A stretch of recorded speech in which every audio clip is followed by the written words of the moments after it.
Hi, I'm Sophia in Sapphire, Mars Venus coach. In this clip, you will hear directly from my co-author and mentor, John Gray.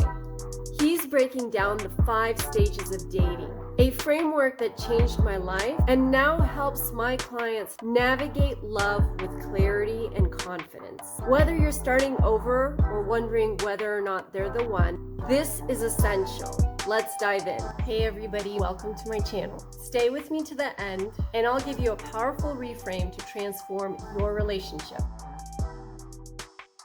Dating is so challenging these days, and having this insight of the 5 stages of dating can give you a lot of extra support.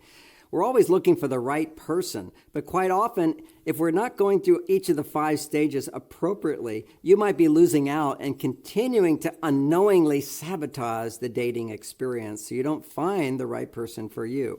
So what are those 5 stages? The first stage is attraction. And then you go to the second stage, which is uncertainty. The third stage is you get to a place of commitment, exclusivity. The fourth stage is you get to a place of deeper intimacy. And the fifth stage is engagement.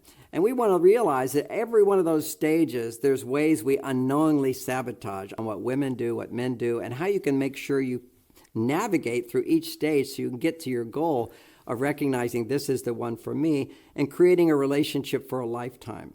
So in the first stage of attraction, we have to realize many times the things we do sabotage the relationship. Quite often, women, when they're attracted to a man, will pursue him. And the more you pursue a man, the more he will withdraw or lose interest in you.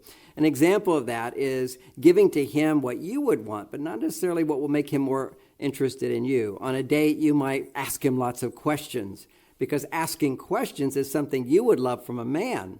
But when you ask a man lots of questions, he just thinks about himself and he doesn't get to know about you. So the key is to be authentic, to be real, and actually make sure as a woman that you talk a lot more than him and talk about what's true for you. At the same time, for men, you take insight from what I just said. What women need most is what they give most when they make a mistake, and that is to ask lots of questions. If you want to win a woman over and get to know her and find out if she's the right person for you, make sure you listen more than you speak. Ask more questions. Help me understand that better. Or what do you think about that? Well, that's a good idea. Tell me more. These are the kinds of things that will bring out more of who she is. And then if you stay attracted to her, you'll make it to the second stage. Same thing for women, is if you authentically show up and he's still attracted to you, you will be attracted to him. Then you make it to the second stage, which is a stage where you think we're ready for exclusivity, but actually it's uncertainty. If you were like shopping for a house and you found the right house, you go, wow, this is a great house. The next day, you'll start thinking, gee, but is it really the right house? Do I really want to put that much money into it? And what is it going to cost? That's why your doubts and hesitations come up. And we all have different past experiences that can give rise to doubts and hesitations and making a commitment to truly opening our heart to someone. Because it's different just to be attracted versus really opening yourself up.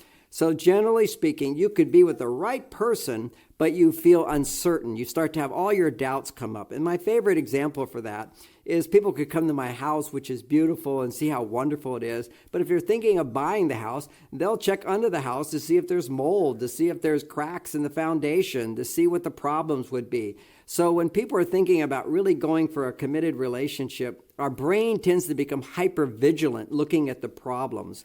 So it's natural, it's normal. And the reason it's important to point out is because when those doubts come up, we have this naive idea that if you meet the right person, you'll never have any doubts. Now, maybe that's true in a few cases, but for most people, we have to work through that period of time of uncertainty. And it gives rise, once we feel like maybe this is the one, then there's the uncertainty. And during uncertainty, men tend to withdraw and women will tend to pursue, asking them questions. Let's talk about the relationship. Where do you stand? That's your own insecurity, women. And those are the times when you need to back away from the relationship. Let there be some space. Talk to your friends about your insecurity and see if he doesn't come back and show more interest and attention to you. It's very natural for men to want to get close, to pull away, to get close, to pull away. And it's at this time of uncertainty where he will back off a little bit. Both men and women can sabotage the progression through these stages during that time of uncertainty. The third stage is you make it through uncertainty and go, this is the one for me. You make a commitment and you have exclusivity. So much of the time during this time, men just feel like, I've climbed the mountain, now I can rest, and they stop doing all the little romantic things. Meanwhile, women notice that, and what they'll do is tend to give more and more and more, and then resentment builds up when he doesn't respond back by giving more and more and more. So this is where we need good relationship skills. Some of the common ways we undermine that stage. The fourth stage, if you make it, you're in an exclusive relationship, you're getting closer and closer, that's when our insecurities will start to come up at a deeper level. And that's when we have to become more authentic about what we feel, and we have to have good communication skills so it doesn't turn into hurtful arguments. We understand about how past relationships, the wounds from past relationships will tend to come up during this stage of intimacy, and how making sure that we don't blame our partner for what we feel, but learning to take responsibility for our own happiness so that we can get closer and closer. Because the closer you are, the more your heart's fully opening. Any blocks you have to opening your heart will start to come up, and there'll be more challenges. But if you make it through that stage, then you'll wake up one day and you'll go, this is the one for me. How do you know? You'll have just a certainty inside. And that's like if I drink cold water, I go, this water's cold. That's when you know for sure this is the one for me. Then there's proposal that happens. And when there's proposal, people want to run off and get married. But actually, a good year in the engagement process, or more or a little less, is perfect for training you to have a lifetime of love, because that's when you're going to have the least obstacles to having a successful relationship, is during that engagement period. You're making decisions together and so forth without the heavy weight of moving in together and sharing finances together, having kids together. That's more decisions together. So this is the stage for building trust. This is the one for me, and you start getting in habits of relating to each other without the big challenges of being married.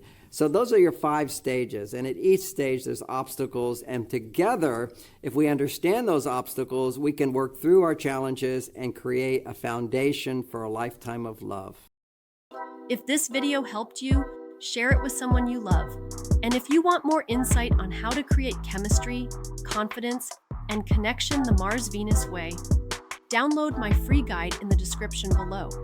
It's filled with tools that change the way you experience love and yourself. Thanks for watching. If you enjoyed this video, please like and subscribe for more content. This is the beginning of your rhythm reset, and this is the Mars-Venus way.